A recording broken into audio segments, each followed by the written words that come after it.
ayol kishini samootsyenkasini o'ldiradigan 3 ta so'z.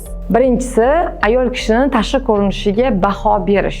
Ikkinchisi, ayolni kim bilandir taqqoslash. Sen bunaqasan, u unaqa deya. Uchinchisi, ayolga e'tibor bermaslik, ayol kishini e'tiborsiz qoldirish. Ya'ni mana samootsyenkasi tushgan bir bechara ayoli bor-da, uni shunaqa vaziyatga tushishiga uni turmush o'rtog'i.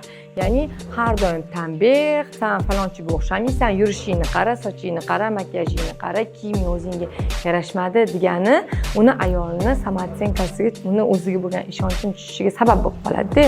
Shuning uchun ularning turmush o'rtoqlariga aytish kerakki, ayolini o'ziga bo'lgan ishonchli, ya'ni meni ayolim o'ziga bo'lgan ishonchi baland, o'zini hurmat qiladi, ayolini o'ziga bo'lgan ishonchi baland bo'lishini xohlasa, demak o'sha ayoliga kuch beruvchi uni turmush o'rtog'i bo'ladi. Sen chiroylisan, sen hech kimga o'xshamaysan, sen yagonasan, sen bittasan.